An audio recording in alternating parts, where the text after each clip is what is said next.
Hey guys, it's time for chapter 3 of the chocolate touch.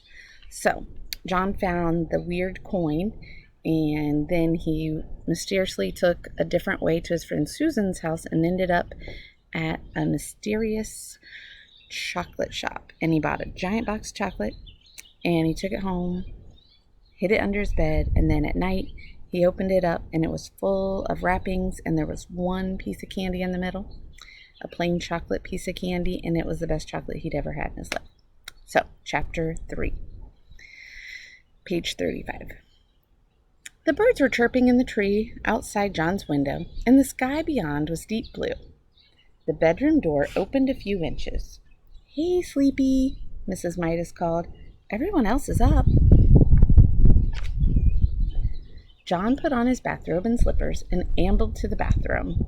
His sister, Mary, was still brushing her teeth, and he had to wait until she finished. "Come on, Mary," he said a little crossly. "Don't take all morning." "Here you are," Mary said, handing him the toothpaste tube. While Mary soaped her face, John squeezed a little of the toothpaste onto his brush. The paste was pink. John made a face at his toothbrush. It didn't seem fair that he should have to brush his teeth with stuff that tasted like his tonic. A stinky taste, he called it. John opened his mouth and pushed in the end of the toothbrush. As soon as it touched his front teeth, he noticed a delicious sweetness in his mouth, a taste of the best kind of chocolate. He pushed the brush to and fro, and the taste seemed to grow stronger. He removed the brush. The bristles were brown. "What kind of toothpaste is this?" John asked. Mary was drying her face. "Same kind," she answered. "It says on the tube." "Blanco Dent," John read. It was the same kind they had always had. "Why is it chocolate flavored this time?" he asked. "Boy, it's good." "Silly," Mary said. "Of course it isn't chocolate." She hung up her towel and swished out of the bathroom. John squeezed some more toothpaste onto his brush and continued to brush his teeth. Chocolate again. It was marvelous. Rich, sweet, smooth chocolate, chocolatey chocolate, like the single piece of chocolate from the box the night before. Page 38. There seemed to be no further need for the toothbrush, so John rinsed it and hung it up. He squeezed out another bit of toothpaste onto a fingertip this time. He put his finger in his mouth and ate the toothpaste off. When he took his finger out again, it was stained chocolate brown. John wasted no more time. He put the end of the toothpaste tube into his mouth and emptied the paste onto his tongue. It squeezed out like thick, creamy chocolate. Mary looked into the bathroom.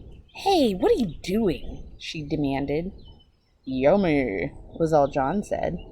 John and Mary were a little late getting to the dining room, and Mr. Midas was already on his way to the train when they sat down at the breakfast table. "John ate up all the toothpaste," Mary told their mother. Page 41. "Ooh, you sneak," John whispered.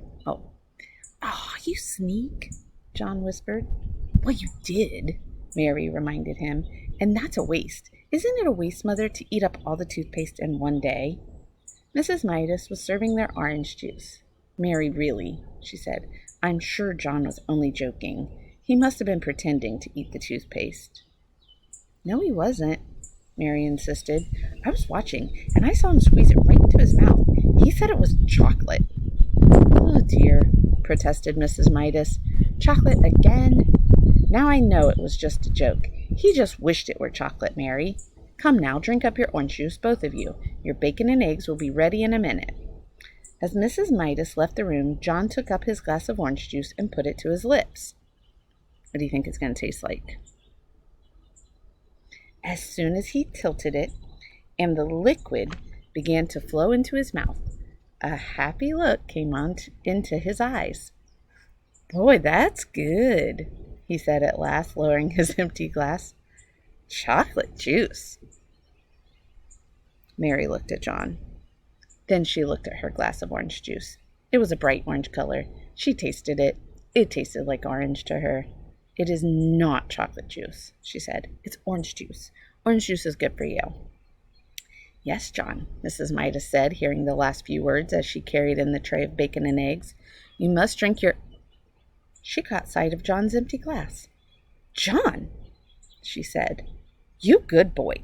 That's the first time in ages you've finished your orange juice without having to be told to." "It tasted of chocolate," John explained. "All right," Mrs. Midas said. "Very funny, but don't tease Mary too much. Remember, Mary's younger than you are." "Shouldn't tease anybody."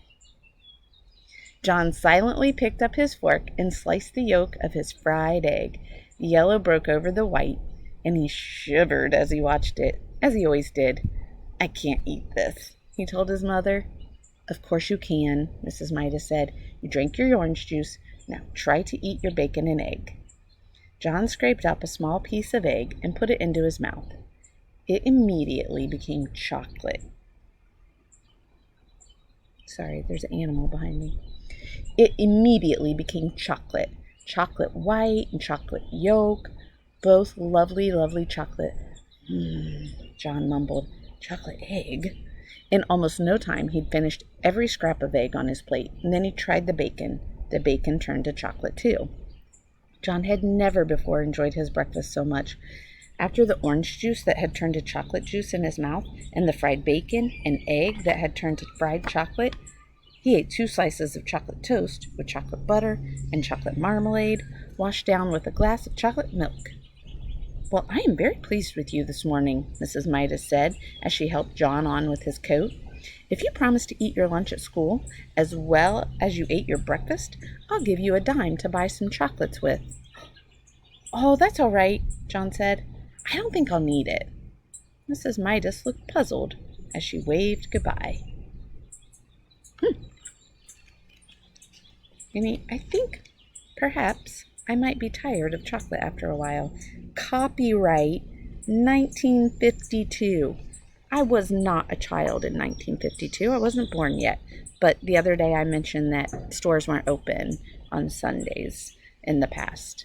So, 1952. All right.